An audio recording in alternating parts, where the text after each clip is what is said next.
Hello, everyone, and welcome back. It's been 2 months since we've uploaded something to the podcast feed, so thank you for being patient while we worked. And welcome to episode 208, I believe. It's either 208 or 9. I had this memorized earlier. Kevin, which number is it?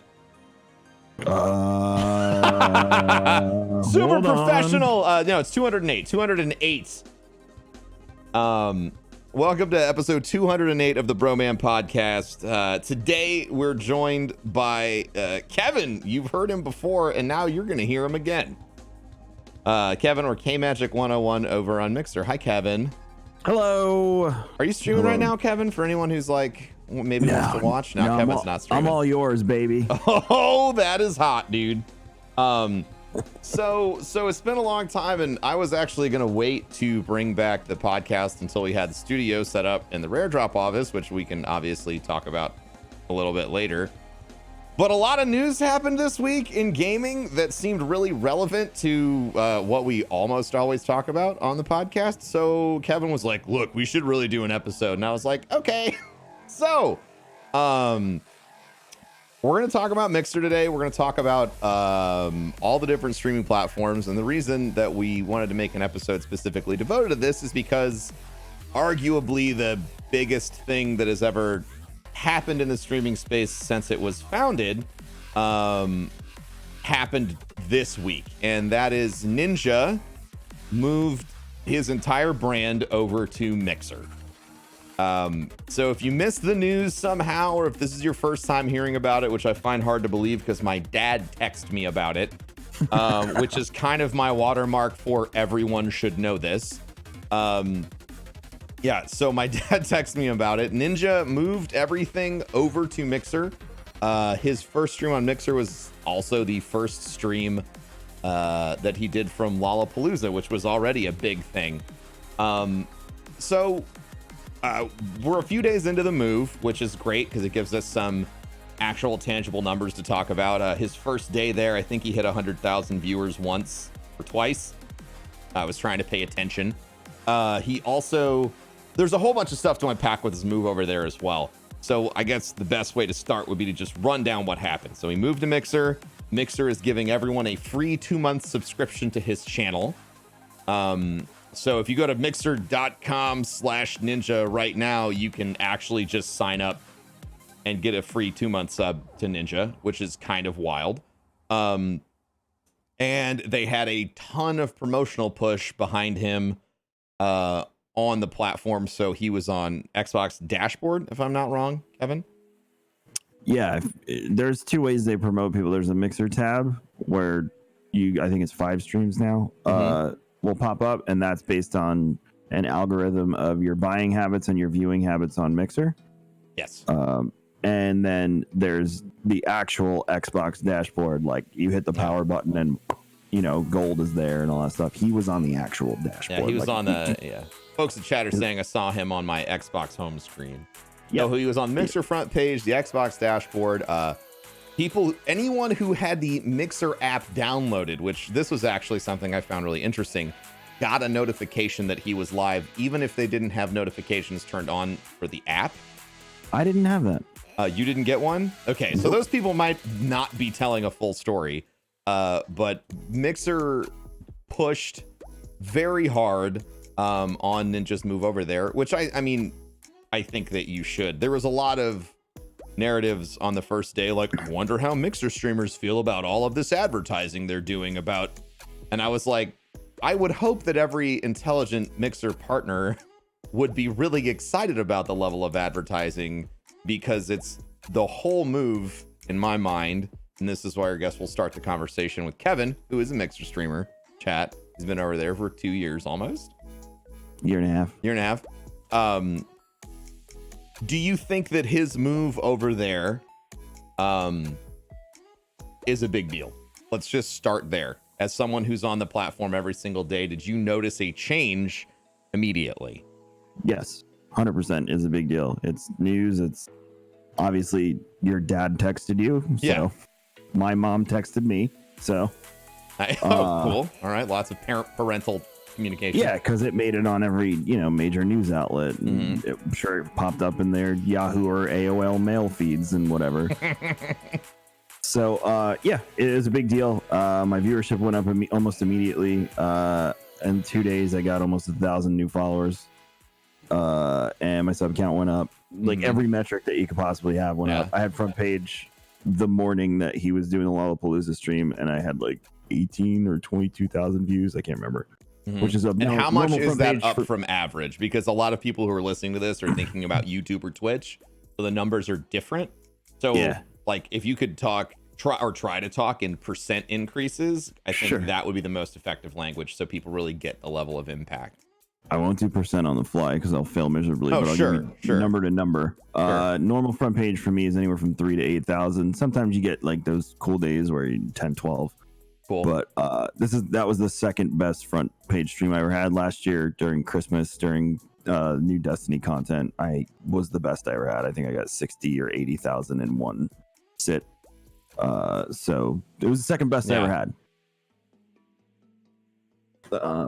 Yeah, so it was good. New eyes, new everything. I saw the change immediately. I saw the change the next day. I'm still getting random follows. I don't know if that's from Twitter and like people saying, oh, you should watch Kevin because he's been on Mixer, which has been coming up a lot, or I don't know what that's from. I honestly don't. I'll let you know tomorrow when I get back online what it looks like. But yeah, it's definitely had an impact. Yeah. So I think that's one of the reasons why I wanted to have this discussion with Kevin present, because he's, he lives there. He lives and breathes Mixer. He's there all the time. And, everyone likes to opinionate, but ultimately what matters is what the core experience is for people who are there every day. And so you've noticed a marked difference like since the move. Yes. Which is awesome. It's also brought a lot of attention to Mixer too. Like it was the #1 downloaded app in the App Store the day that he made the announcement, like either in the US or globally. It was the #1 trending global topic on Twitter for like 6 hours. Yep. Everyone in the world was talking the most about that. So I think, like from a starting point, it's a very big deal for the industry. And it's something that we've been talking about for a long time, whether it's on the Jam or here. These are huge corporations that have a lot of money to spend. And one of the things that makes me excited about what's going on with Ninja is that now, like, the ice has been broken on the idea completely. That money can be spent in the space to acquire talent. Yeah, money can, everyone's being, officially it's like free agent season, right? Yeah. And we've seen things like this before, like Kevin's open about a contract that he has to move over there, and Tim has moved to Facebook, and like a lot of other people before this have had various experiences about their moves over to the platform. And so I think, like, as a starting point, it's really interesting to see what kind of long-term change is going to be there as well. So that's the next question I wanted to talk to you about, Kevin. Do you think that, like, do you have an instinct about the long-term effect of this on Mixer? I think the immediate growth for folks like me, like, enjoy it, see how much will stick. The long term for me, I think a best case scenario, average viewership goes up like 5-10 viewers when the dust settles, and we continue as business as usual. Sub count goes back to normal, views go back to normal, all that stuff. I think some of the larger Fortnite creators there are going to see a lot of success, namely people like Jared FPS and Queen Eliminator, to name a few. People that are higher in the directory, because now when Ninja goes offline, they're going to want to go, oh, who else is over here? For the people that stick and stay for Ninja, which, I don't know if you want to get into that now, but I also don't think like everyone that watched him on Twitch is making the switch. Well, I think that's the next logical place to take this is an investment from Microsoft, or probably one of a couple reasons. They want to increase the, what's the fancy tech word, monthly average users of their platform. They want to make sure that the platform's growing so it looks good, because monthly average users or daily average users is how you monetize your platform. That's how you get money from advertisers. That's how you get people to pay attention to you, all that stuff. And I think that this is something we've talked about before, but I think it's really interesting that it's only one person. Yeah. Because as much as everyone loves Ninja, and I do think that he has a core community that's going to follow him over there, my concern in the long term is like folks will go, man, like that site's dope, but I don't really see myself going over there every single day because a vast majority of my other viewing habits are on this other website. Right. I use the example on the jam of like Prime subs don't work on Mixer. Yeah, there's no Prime subs on Mixer. Yeah. And your Prime sub that you are using doesn't work. So you're going to want to so a lot of people are going to want to follow that. And, you know, Lupo and Courage. And do you think that's a stronger driver of people's viewership than, I mean, apparently than I think? I believe his demographic captures a lot of Prime subs. That's fair. Yeah. And I think that's a fair assessment. I also think that the demographic of the game that he is most known for also, you know, deals in Prime subs a lot. True. But those Prime subs are going to disperse across Twitch. Those are not people that are now going to come to Mixer and purchase a subscription. That's a very good point that I hadn't considered. That's why I keep saying Prime subs don't work on Mixer, because those people, you know, at one point Ninja had more Prime subs than anybody. His biggest on sub the planet was because of Prime. Mm-hmm.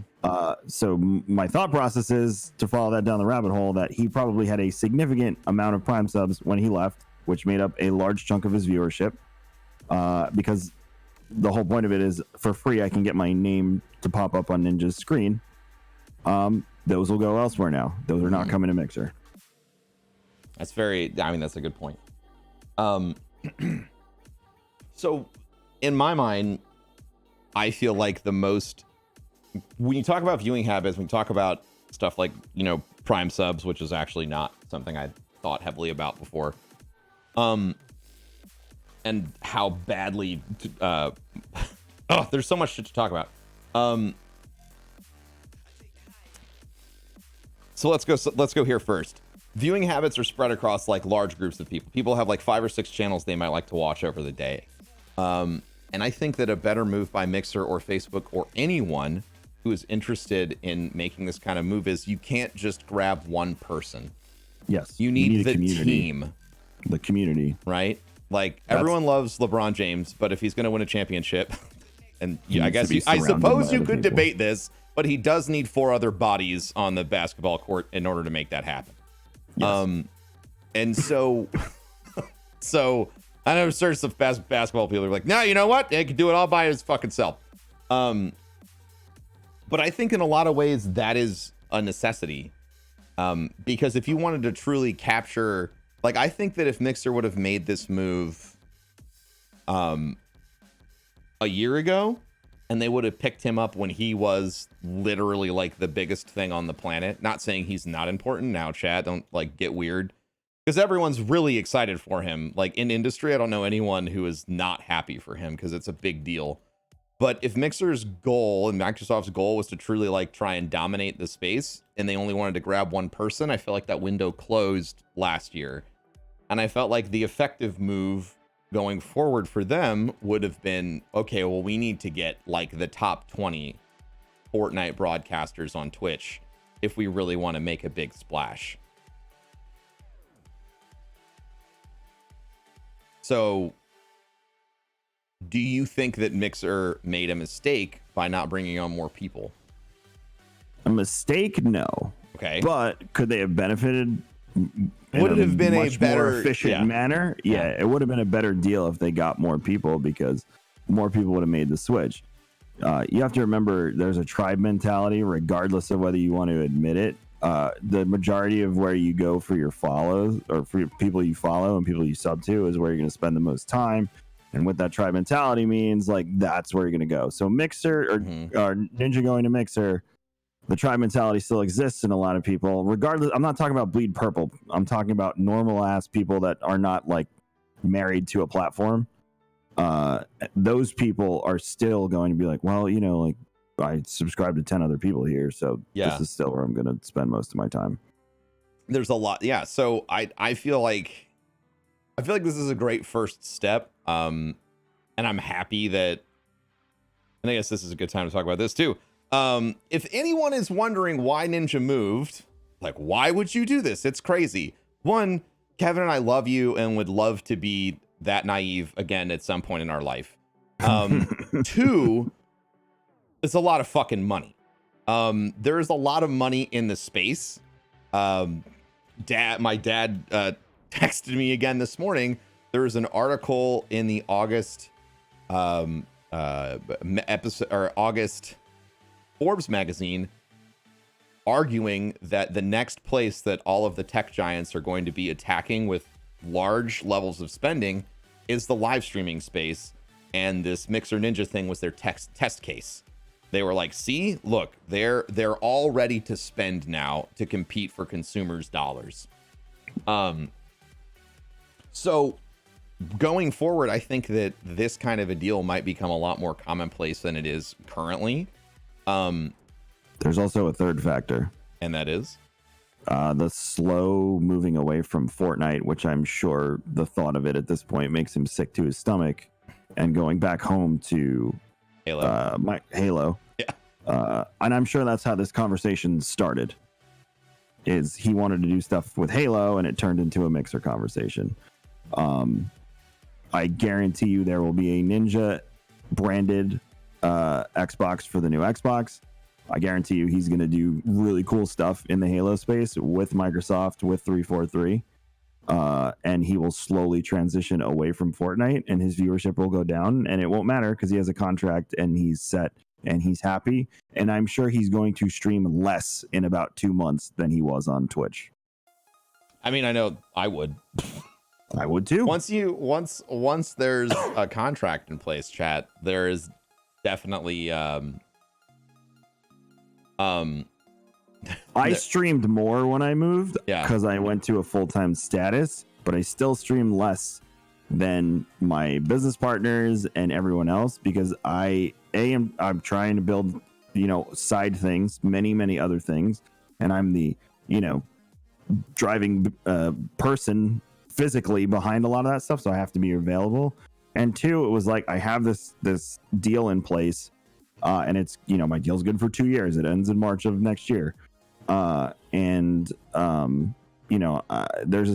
a level of security here, so cool. Like I don't mind going to my son's school thing because it's okay. I can leave that day and leave early, and it's not going to be the end of the world. And this is where I think it gets really interesting, is that the level of security that Kevin's talking about and that Ninja is likely now enjoying is something that no one in the streaming space, unless they have a contract, actually has.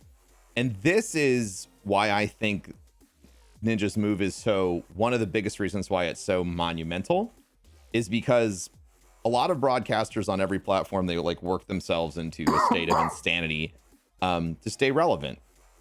And eventually there's a depreciating return on that, right? Like you're going to either burn out, you're going to suffer some sort of health, emergency. Some people have died from streaming too much. It's happened a few times.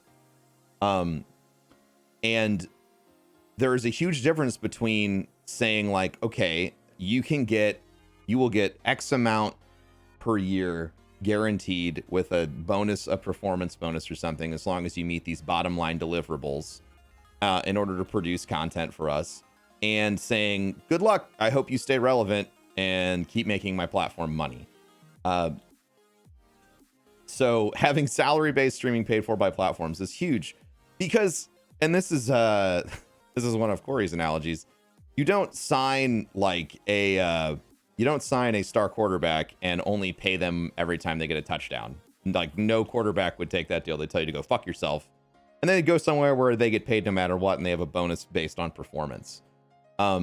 So I think that Ninja, being arguably the biggest person in the space, taking a deal like this and opening up the conversation in an incredibly visible way is going to eventually lead to every single one of these live streaming platforms coming on board and talking with their top creators to make sure that they don't lose all their talent.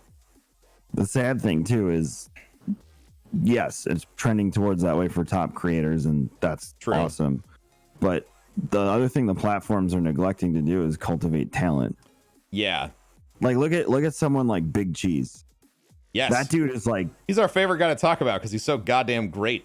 He's good at what he does to like obscene levels. Like, yeah. Why he doesn't have 5,000 people in his stream doesn't make every any time sense I watch to me. him, every time I watch Big Cheese, I think, man, I fucking suck at streaming. Yes, that's what I think too. Yeah, that's what I think too. But I look at that and it's like, Twitch, you should be offering that man a paid contract with performance incentives, and he should be on your front fucking page once a week.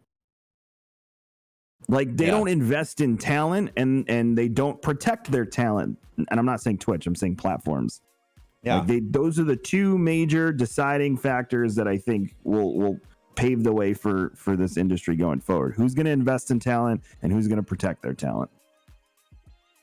Yeah, and that's and this is something that I started talking about, or we all started talking about almost 3 years ago. It was 3 years ago, chat. I'll be open about this because there was no NDAs that I had to sign. It was just an email that showed up in my inbox. 3 years ago, like someone representing Facebook emailed me and said, Facebook's interested in acquiring creators. Would you like to talk? So this is a conversation that these big organizations that move really slow have been having for 3 years, even though it wasn't present, right? Like it wasn't public facing. These conversations happen in back rooms, and they have to make sure that, you know, the people they're talking to is people you're talking to are trustworthy. So, you know, when that was happening, it made me realize that one of the things that is fundamentally different about live streaming and any other form of content that you're putting out on the internet is that live streaming is most effective when it is live, and that is temporally restrictive, which is very new for the internet. And I'll tell you what that means. If I can make a video right now and put it on YouTube, you can enjoy it right now. You can enjoy it a decade from now. The live stream, this environment, this chat, this conversation I'm having with Kevin, to be fully engaged with it, to experience it in its true shape, it's only happening right now. And when it's done, yeah, it'll be on the VOD, yeah, it'll be on the podcast, and there's some sort of passive consumption. But when it's live streaming, it's happening once, and that's restrictive, which means it has a lot more value in a whole bunch of different ways. So I think that's why these big, you know, companies are starting to chase down and have conversations that are so fundamentally different than like a YouTube MCN might have. So when I realized that, and that everyone was going to start spending all this money, I was kind of hoping that this would be the eventuality, that eventually these larger broadcasters, these larger streamers would start getting contracts, because once this starts happening, now the content creator who technically has the most power in the situation, because you can't have a content creation platform without people making content on it, or like you can, and it goes the way of MySpace or like Smashcast or Hitbox, or like name any other defunct social media site that you can think of. And without that, you're not, like, without users, without content creators, without people engaging with your content, you don't have a platform, no matter how much money you invest into it. Oh my God, Hitbox. Yeah, exactly. Right. Remember like 7 years ago, whenever Twitch would go down, well, fuck it, I'm moving to Hitbox. And then they gave everyone on Hitbox a sub button. Man, what a wild time. So the content creators have a very powerful negotiating tool. And I think that's another reason why it took so long for things like this to start happening, because once one of these businesses opens the Pandora's box of pay to play, you know, buying people and putting them on the platform, then everyone has to start doing it. And I think it'll be really interesting to see Twitch's response going forward, which leads me to the next question. Kevin, do you think that what do you think Twitch's appropriate response for this should be? From a moral standpoint or a business standpoint? From both. Business? Mm-hmm. Don't do anything. Keep doing what you're doing and show that it was like, didn't mean anything. See what happened? The largest streamer on our platform left and nothing happened. Yeah. From moral standpoint, you know, come out and say, we wish Ninja all the best luck, blah, blah, blah, blah, blah. And, you know, play nice. But they're a business, and, you know, Daddy Amazon wants their ROI on their very large and intelligent investment. Sure. So they're going to just continue business as usual and, you know, just do their thing. Yeah, I think that Twitch is going to wait a while before they do anything. If there's this sudden bleeding of top tier content creators, then they'll do something. And you but see, if that's it's just Ninja and one or two other people, they ain't gonna do anything. Yeah, and you see,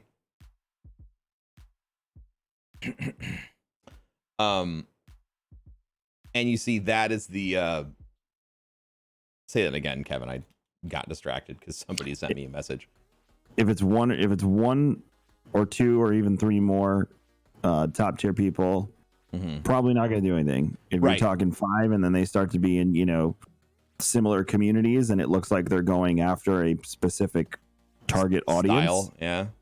Yeah, like let's say they went after, you know, the entire Warframe directory and decided to take everyone that streams Warframe like 2 months before Warframe content drop. And like 12 people like, I'm moving to Mixer, are you coming too? That would be a problem. And even then, because Warframe's probably not that popular of a game on Twitch's radar, they probably still wouldn't do anything. So it would have to be like Fortnite or League of Legends. And, you know, like let's say they bought the top 10 League of Legends guys like PewDiePie and a bunch of other ones. Yeah. That would be a serious issue and they would have to address it then. Yeah. So I think that's what I was going to say. But you plugged the hole before I got to it. Other big content creators plug in the hole, bud. Other big content creators aren't just going to up and leave Twitch without a deal. Even mid-tier, like there's stability. Yeah, because Twitch has the power of the sunken cost in this situation. Like anyone who's been building on Twitch for a long time and that has gone full time, so someone of value for another platform, that person won't leave their paycheck at Twitch unless there's a guarantee that they'll get at least that somewhere else. And a smart business person would tell you to negotiate for more because there's risk associated with everything that you're doing, right? Yes. I mean, you could end your career by moving. Yep. And you should get compensated at least, you know, till you can get back on your feet. So you should probably get 2, 3, 4, 5 years if you can worth of money for moving because, you know, God forbid it doesn't work out. And then at least like, you know, I got paid and, you know, I'm okay for a few years. Yeah. So the DM that I got from someone that I trust is apparently Mixer is also having conversations with Dr. Disrespect, which is very interesting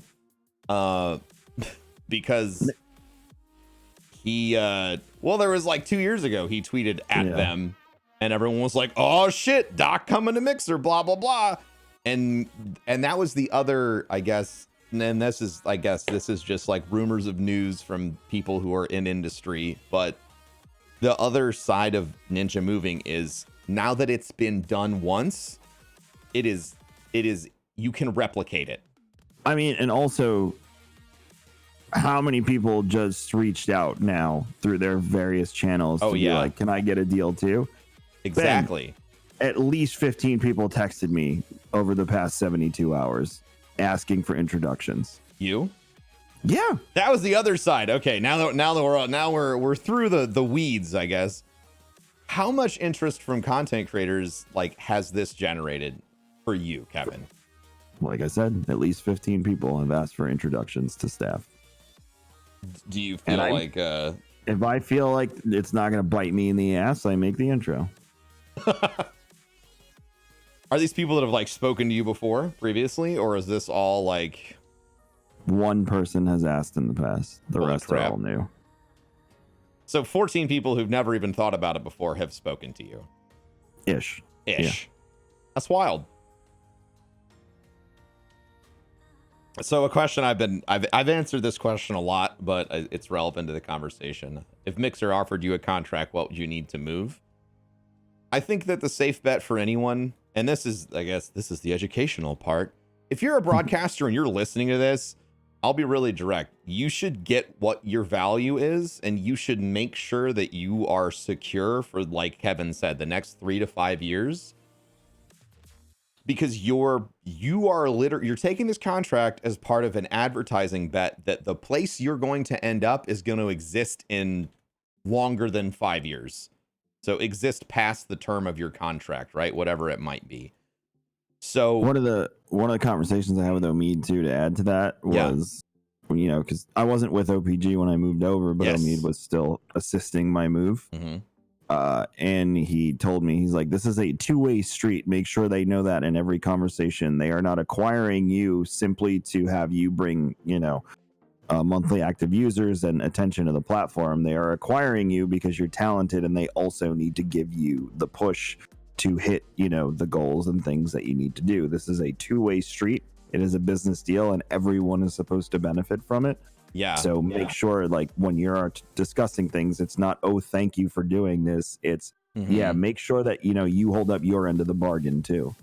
Because it's very easy to be in negotiations with somebody, especially if you're not business savvy, which Kevin mentioned OPG, and that's Online Performers Group if you're listening. And I am absolutely positive that Omid or someone who works there would be happy to talk to you if you have a deal like this on the table and review your contract, because they fundamentally believe that this stuff has to be done correctly, or content creators lose the fight that actors lost, and that musicians lost, and that artists lost decades ago, 50 years ago, 100 years ago, where the people who are making the content are the people who are making the least amount of money. And OPG, one of the reasons Omid started that business is because he saw broadcasters getting screwed, and he was sick of it. So they're more than happy to help, because every contract that is good moves the industry forward in the right direction, and every contract that sucks shit is one more opportunity for everyone to just get fucked in perpetuity, because it's just the way it goes.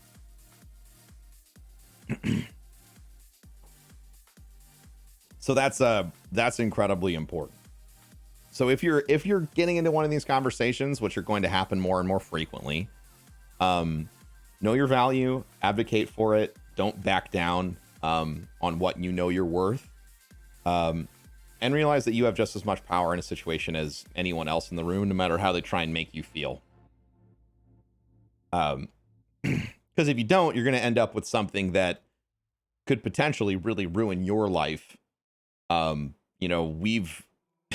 know, I've seen contracts before, and whether it's something like this or something like any other online activation as an influencer, there is some shit in there that is fucking mind-boggling and doesn't make any goddamn sense, and has no, like, doesn't belong in a contract. You know, whether it's like like a bunch of boilerplate language that belongs on contracts that have nothing to do with your job. Like, you know, let's say they're trying to bring you on, and all of the language referencing you treats you like a consultant instead of, you know, an influencer or as a creative. It opens you up to a lot of potentially sticky legal situations. It's super duper important to make sure that you get your contracts reviewed and it's done correctly, no matter what it is. So, we covered that, covered Ninja.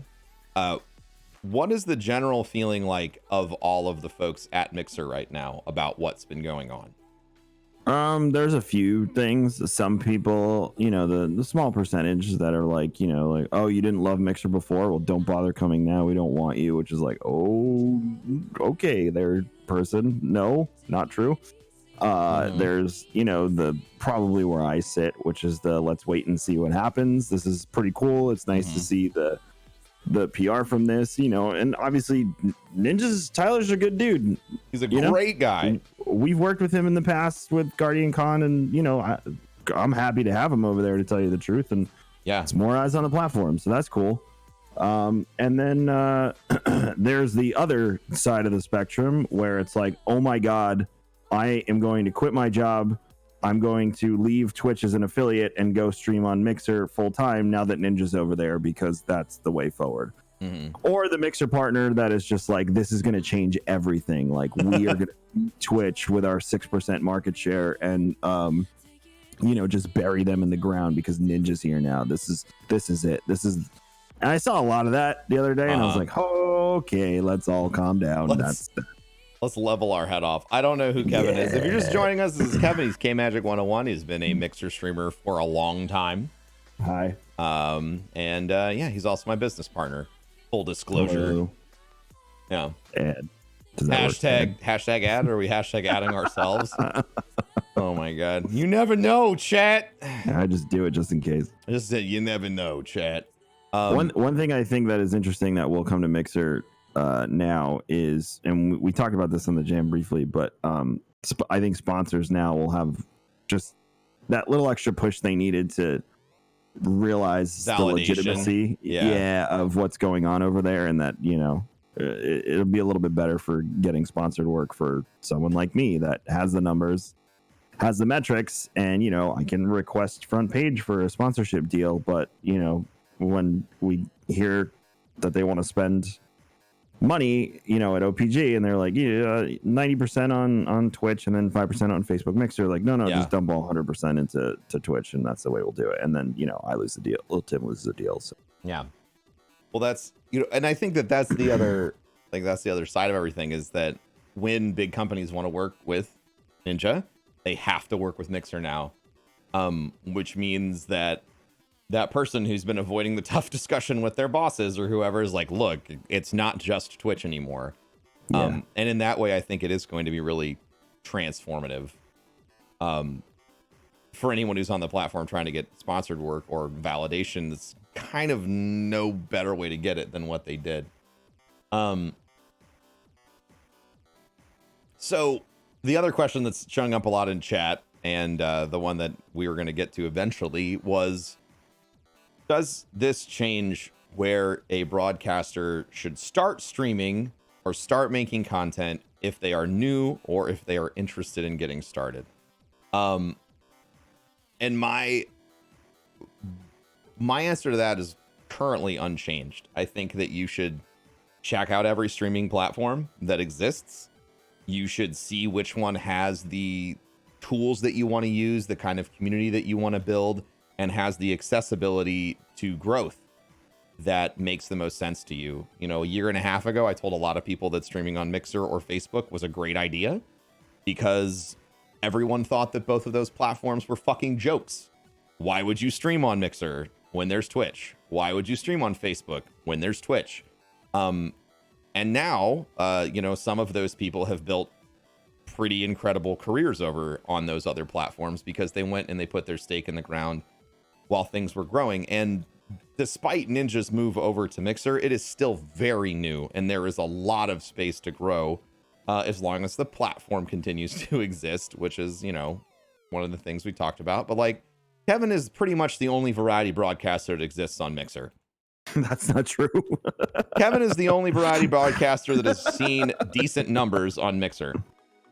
Yeah, I mean, there's a few. I'm not trying to dumpster on your community, Kevin. I'm trying to tell people that there's space. There's space. There's plenty of it. And I'll give you my 2 cents. To counter what Ben's saying and refine it a bit more, I'm one of the only variety people that has a decent amount of success without playing any BRs. There you go. That's the right way to say it. Yeah. I don't get in the space. I don't, I did a meme stream as Chet, the Fortnite kid, this guy. Hey, you mother. But that was my my one time I played Fortnite. I still have to do it because it was a charity incentive. Sure. For Apex and what was the other one, guys, that we're doing? I can't remember. It doesn't matter. There's PUBG. plenty of. Damn it.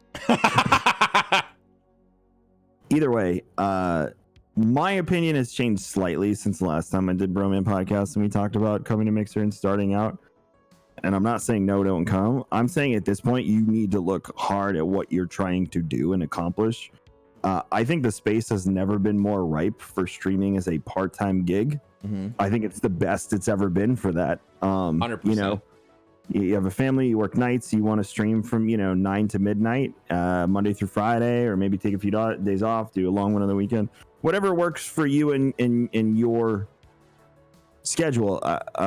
And then you need to look at how you want to build that and how you want to monetize.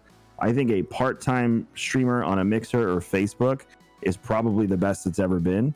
I think if you're looking for quick monetization and you have some sort of community, maybe you come from a podcast, maybe you come from something else, maybe look at Twitch, because monetization options off the bat and getting that sub support might be something you're interested in. Which is the easiest way to pay for your hobby, by doing your hobby. Yeah. If that's what and you're you never interested know. in. Yeah. You never know. You might pop off. It's harder to get partnered on Twitch than it's been in a while.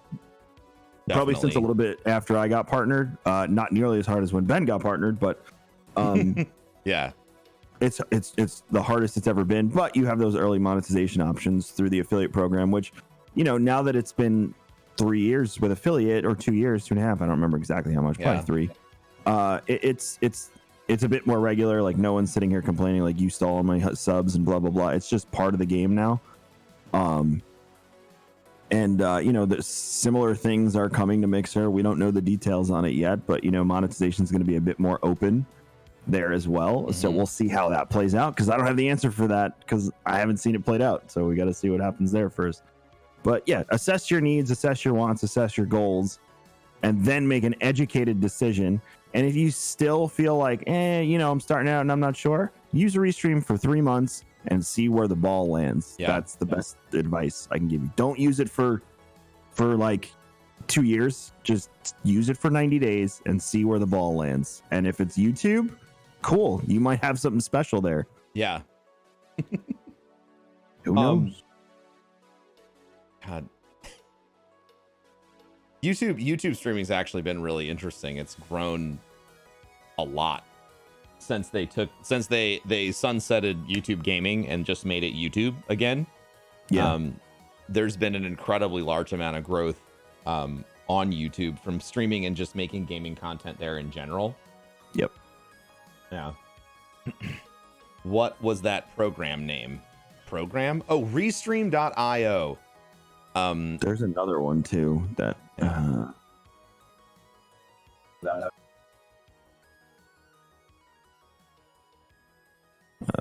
trying to remember the name of it. I can't remember. There's another one out there though that works with Facebook and you don't have to pay. Yeah. Caster, thank you, Dad. Caster.io. Caster.io. Nice. Yeah, so there are some options to multi-stream, if you are interested in. And something that people have brought up on my stream now that they're finally looking at Mixer, even though I've been telling them to go watch Kevin for years, and I know who you are, and you're all pieces of shit. People have gone over to, people, that wasn't nice.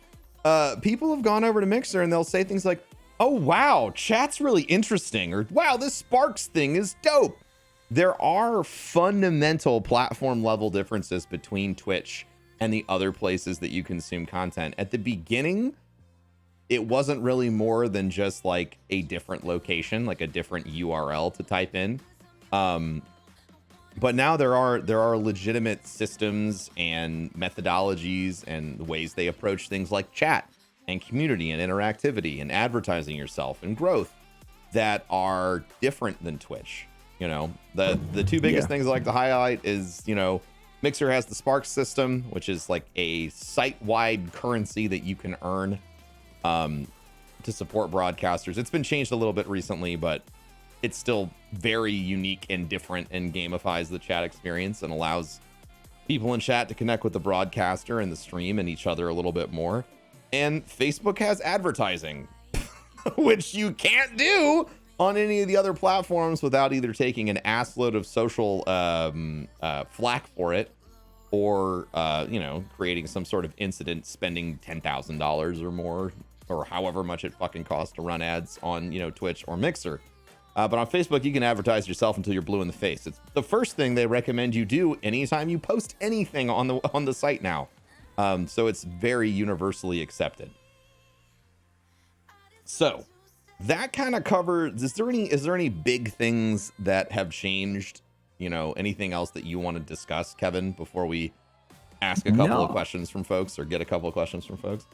I'm down for questions. You know, I'm not really a platform loyalist, if you will. Yeah. You know, if things changed on Mixer and I didn't like them, I would probably give up my full time and figure out what the next step is. But I'm currently, you know, I was over the moon when I first went there, and you know, I don't like some of the changes they made, but I'm on board because I understand why they were made. But I enjoy what I do. I love what I do. I often say on stream, like, sometimes I feel like I'm doing it on borrowed time because of my age and everything we have going on. So I know I'm not going to do it forever, but I'm just enjoying the ride. And I feel like one thing that I always put out there to people is you're not going to be Ninja. You're not going to be Dr. Disrespect. You, that one person out there out of the millions, might be. But, you know, find your cadence, find what works, and you can monetize your hobby. Like, at the worst case scenario, you make some friends and you pay for a couple of video games over the course of a year. Is that so bad? So take streaming seriously, but don't take it seriously. Does that make sense? Yeah. Have fun. That's make your best content. Be who you are. Yeah, that's the best advice I can give someone who's trying to figure the whole thing out. Don't stress about platform. Like I said, worst case scenario, do 90 days of restream and see where the ball lands and run with the ball. That's it. Since everyone is asking, I'll ask before someone asks. Which, by the way, chat, if you want to ask a question, you can hop in our Discord. You can hop into the Ask Broman waiting room, get on voice, and then we'll get you in here and you can ask your question for me and Kevin about whatever you want, but we'd like to be on topic. What is the change that was made to Sparks? Because it used to be direct monetization and now it's different. Yep. So originally Sparks would fill up this crystal and it had different tiers of payouts. So you got Sparks for free just from watching a channel. If you subbed or you hung out in certain channels, it would multiply your intake of Sparks. Now basically the Sparks are Embers multipliers. Embers are basically our version of bits. So starting Tuesday, actually, that hasn't started yet. So if you give me $25 in Embers and the multiplier is at, let's say, 4 times, because I don't know what the max is, it would turn out to be $100 instead of $25. That's pretty solid. It is. I also don't know what the intake rate is on that for Sparks. Like, is it going to be ridiculous? Is it not? So, like, talk to me in a few months and I'll let you know where I stand on it fully. Yeah. But either way, like, what are you going to complain about? Like, oh, they're taking away the free. Like, it was free. Come on, please. It was going to end at some point. It wasn't going to be free forever. Maxed at 25% increase. I knew that. I wasn't sure if that was public news yet or still NDA. Well, that's what everybody in chat is screaming at me. So I assume someone the NDA was lifted. It's 25%. Yeah, well, it's either been lifted or broken. But everybody knows it's public, folks said. Okay, cool. On the blog. I don't read the blogs. Chat reads it for me and then they bring it in. Yeah, and they bring up whatever's changed. Awesome. Yes. The people asking why I don't stream on Mixer, or why Mixer streamers don't stream on Twitch, or why Facebook streamers don't stream on whatever, blah blah blah blah blah blah blah blah. Contract exclusivity still exists. Yeah. Actually, if you stream on Mixer, you can stream other places. Yeah. I still think they should change that. Mine doesn't allow me to restream my content, so I have to stream on Mixer. Yeah. Let me rephrase. Doesn't allow me to restream my content to Twitch. Yeah, yes. I think, and I think that also, like, eventually, chat, even if you have an open contract, it's going to benefit you more to focus on one community than try and manage 100 all at once. I have yet to see somebody effectively juggle multiple platform streaming, and I honestly don't think it would be worth the effort in the long term to take on that burden. I think multi-platform streaming is reserved for special events, and you know, like we do it with Guardian Con. Yeah, exactly. But it works in that realm. That's why we do it. 100%. All right, so we don't have anybody in the waiting room to ask questions, so we got a little bit of time. So chat, if you have a question, you can just type it in there if you want about any of this stuff. Something like side business, since you know Kevin and I co-own businesses. King's Coast launched the Achievement Hunter roast called Achieve this week, which was fucking awesome.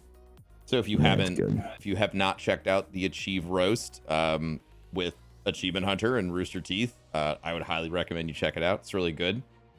And then like right after they announced that, those dudes were on fucking Shark Week. Yeah. Which is just nuts. I also noticed that Genlock, which is like one of their animated shows, is on Adult Swim. Yep. They're a lot larger than I remember them being, because I kind of stopped following super closely. Like they inspired me to start creating content, so I started creating content, which doesn't leave you a lot of time to consume other content. But I had no idea how much they've just continued to grow their business. It's absolutely fucking wild. Yeah, they've blown up over the years. Like, yeah, the fact that they were on Discovery Channel, the fact that, you know, their animated stuff is on Adult Swim is kind of fucking wild. Since Ninja moved to Mixer, do you think more streamers will try and move away from Twitch? That's kind of what this whole episode's been about. So you can go back and listen to it if you want, Warbird. But the short answer to that is absolutely. I think more people will be interested in trying other places. But this has happened before. And when they don't get what they want, they run back to what they're comfortable with, regardless of. So like somebody will do it for a month or two and they'll be like, this didn't go the way I planned, and leave. And then they still have, you know, the same amount of viewers elsewhere. And it's like, well, don't play ping pong, like pick something and work with it regardless of where you're at, if that's what you want to do. Yeah.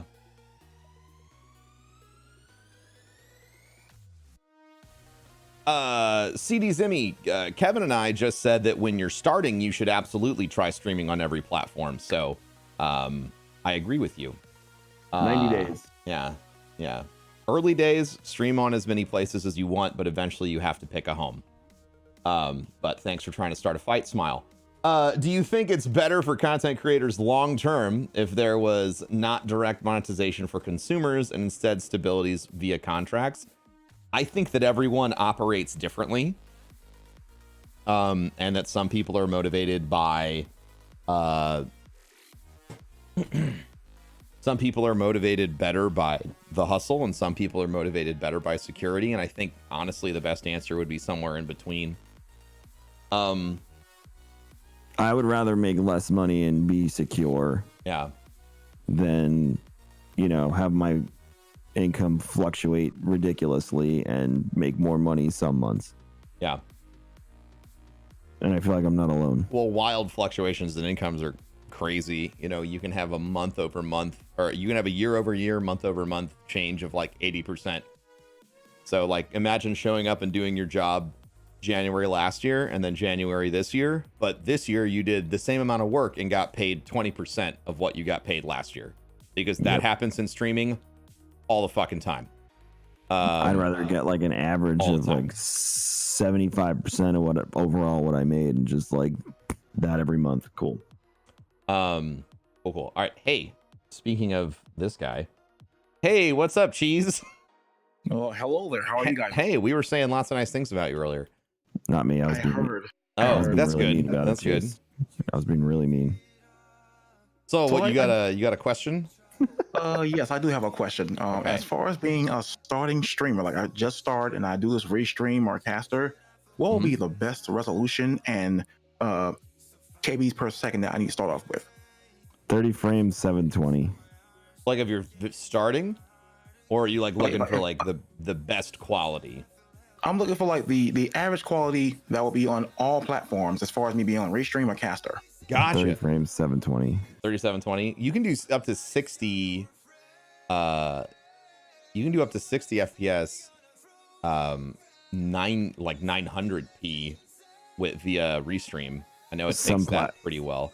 Some platforms don't like it though. Oh, Mixer doesn't like that. No. Mixer loves it, but like I back in the day I used to try it, and I've tested it before just to see what it does, and you know, like I'll push out 1080 or 900, and it'll work on one platform, but the other platform's like, no. What are you doing? Why are you doing it like this? This is because it's going through some weird ass server.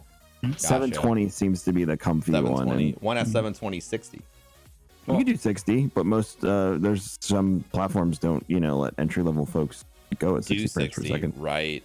Mm-hmm. Right. So the reason why I was asking is because there are, you know, certain channels that don't have the options for like 180, 360, 720, 1080. Yeah, transcoding. And when so there's no transcoding on different channels. So it's like, what would be like the best way to start off as far as like, nobody like buffering or anything like that in general? You say 720, 30? Yeah, I'd say so. Yeah, okay. So 720, the reason Kevin would say 720 30 there is probably because the upload you'd want to use would be like 2500 to 3000. Mm-hmm.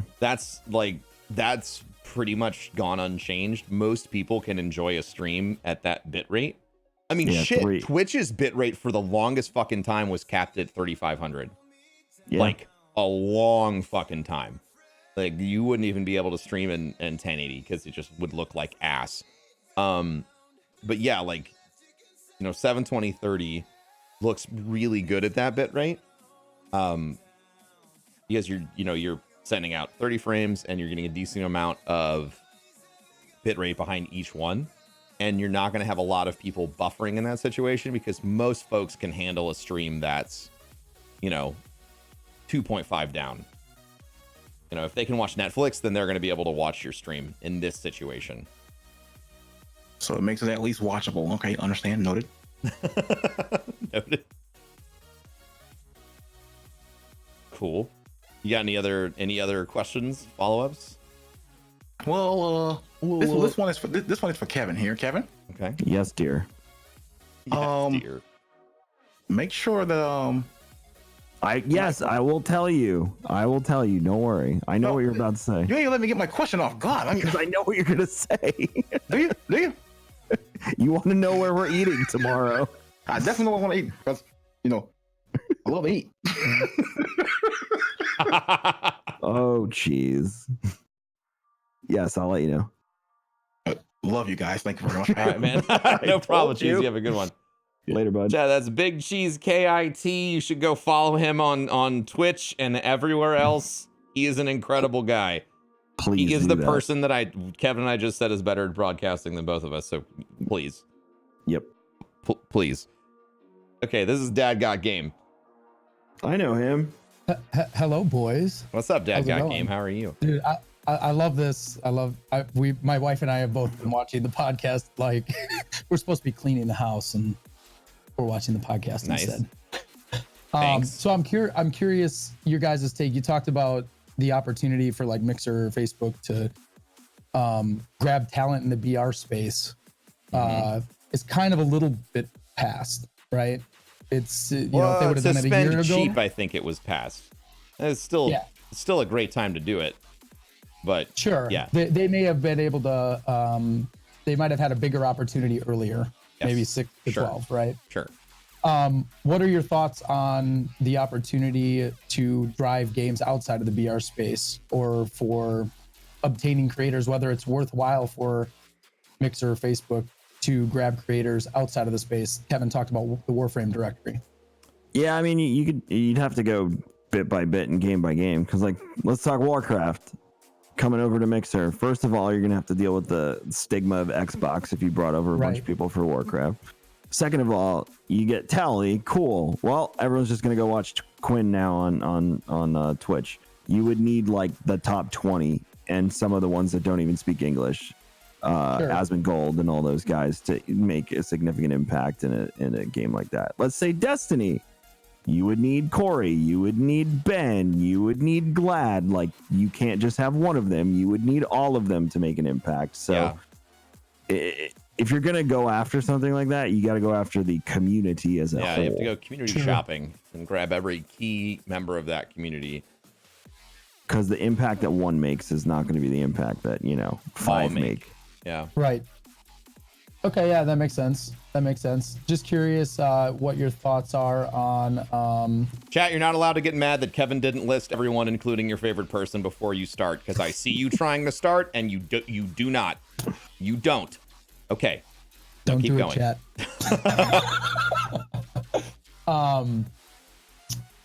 Oh crap. Never mind. Grab the next person. I completely blanked my question. That's okay. I interrupted you. It's my fault. It's all good. Thanks for the time, boys. All right. Thank you, Dagot Game. This is Tullis. I don't know what Tullis wants to ask about, but we'll talk to Tullis. What's up, Tullis? Hello, I am doing well. My question, I guess, is in regards to the new acquisition of the Rare Drop offices and the expansion of wanting to begin production and media. I was kind of wanting to know what scale of productions would you be looking to do? Because I'm thinking about expanding my skill set even more. And so I figured what better way to choose a topic or at least an area. So would it be, I know you guys have mentioned something similar to Rooster Teeth of having, you know, more content just going out in general, but even would that expand even into somewhat of the TV shows like what they do, animated stuff like Ruby or other things like that? We've talked about doing series, but I would say that's probably a year 2 or 3 thing down the road, just because of the scale of what it would take. We've talked about. There's a local team here that basically does full-on video production, and they've kind of offered their services to partner with us on creating pilots whenever we want. So that's been something we've been interested in, and going outside the gaming space or the nerd space. So it depends on what it is. In the immediate, we're going to focus on what we're good at and build out from there. That's kind of the plan at the moment. There's nothing specific to go outside the space right now, but there is an idea board in an undisclosed location that has pretty much everything that we've ever mentioned to each other about. There's also like a bunch of, I would consider NDA things that would be future plans that we just can't talk about publicly. No, of course. But my general thinking was if there was an intent to quote unquote expand it even into animation and things like that, because I mean we've joked about making children's content, like kids show stuff. The voice sounds like perfect children's content. You get hood rich off that. Like, you get ridiculously rich off of kids shows. This is the dog. Look at the dog bark. Look at the dog. It's barking, bark, bark. This is a cat, and it fucking goes meow. Look at the cat. Meow, meow, meow. Hey, I just printed $100,000. 3D renders don't even have to be good. No, they can be horrifying. That's what we've seen recently with Corey's Adventures into Kid Show Land. That stuff's nightmare fuels. Okay. That was, I guess, my one question of the year. Your one question of the year. All right, man. Thank you, Tullis. Bye. Oh no, okay. I was like, she's not even gonna hang up. ProfessorBroman's magical fun house. Yeah, dude. I mean, I think that going forward, like we've talked about Rare Drop a lot, and what our plans for the future are, and we have a lot of them, and unfortunately, any of them are NDA'd, just like the Rooster Teeth thing with, you know, King's Coast and a lot of other stuff. The bigger the organizations you work with, the less you get to talk about it, which is dope, but it's less fun for you all because we don't get to talk about the ideas right away. Sorry. Yeah. For reference, the idea board's in my house. It's literally right there. Yeah, the idea board's in Kevin's house. You all didn't know that every single bit of NDA'd information about our company is literally inches away from Kevin's face every day. Yep. So just, tune into Kevin every day and, cross your fingers that he'll fuck up and show the wrong part of the office. No, all cameras point this way, not that way. The Adventures of Thicko the Clown. I just paid for GCX for 40 years. You probably did. You probably did. Clowns will make a comeback one day, dude, and that's going to be really scary for all of us that know that clowns are terrifying. All right. It Part 2 is coming out. It 2 is coming out soon. All right. I've taken enough of Kevin's time, even though I'm sure he's happy to talk more. But hang on. Oh, there was one question I want to talk about. Sure. And that was this, and this ties into Jackson's question and something that I saw earlier. I stream flight simulators on Mixer. Do you think Microsoft will boost a streamer on Mixer that'll be playing a new flight sim when it comes out? Boost as in putting them on the front page. Since it's a niche stream, do you think that it would be a smart business move if they decided to boost those streamers? Okay, that was not the question I thought you were going to ask. I can answer Kevin, how do you get on front page? Mixer, last time I was on, it was an undisclosed algorithm and everyone got a chance. Now it's pretty much just partners and it's scheduled slots that they allocate based on, usage and popularity and, new releases. You can also put in requests, but you have to be a partner to do that. So short answer, no. Long answer, if you're a Mixer partner, Jackson's, when the game comes out, ask your partner manager about how to get front page time for Flight Simulator. There you go. There's very direct pathways on Mixer to getting the things you want and people you can actually talk to, which is pretty solid. Streaming Hawk, do you have advice for streamers that don't have a high viewer count but enjoy the game that they stream? I want to become an affiliate, but I don't have concurrent viewers. Keep at it. Network. Talk to other people who stream the same game as you. Get on forums that discuss the game. Get on Twitter threads that discuss the game. Get on Instagram threads that discuss the game. Comment on YouTube videos that discuss the game. And then more people will show up to your stream because they know who you are. And I'm not bullshitting you. It works. It works pretty well. Hi, I'm sitting here because I did that. Hi. Hi. How you doing? Kevin's there. He's literally sitting right there. Community member. Hi. Hi, smile, hi. Smile. All right. That's going to wrap us up for episode 208 of the Broman podcast, aka Ask Broman 95 with Kmagic101. Kevin, do you have any parting words? Or you can just give yourself the crisp shout out. Mixer.com/Kmagic101, Kmagic101 pretty much everywhere else. Twitter.com/KevinXVision. Check out all the awesome rare drop things because it's awesome. I have another podcast called The Worst Radio Show. That's you should listen to The Worst Radio Show. You should. The last episode was terrible. It's one of the most awful places on the internet. It is the worst because it's the worst. Awful. And I'm Ben. Go ahead. No, finish your pitch for Worst Radio Show, Kevin. That was it. I was just gonna say be excellent to each other. That's be excellent to each other. That's good. Yeah. And I'm Professor Broman. You can find me. I'm at Professor Broman literally everywhere. Thanks for listening to the podcast. Make sure you check out everything. Check out King's Coast. We just launched all sorts of new stuff. And if you haven't been on the website in 2 months, there's a shitload of new stuff. As usual, the only thing I ask for you to do about this podcast is share it with somebody. If you want to leave a rating or subscribe to it, that's dope. But share it with someone you think needs to hear it. And that will be all for me. Thank you so much for listening, and I appreciate you. And we'll talk to you next time. Bye-bye. Bye.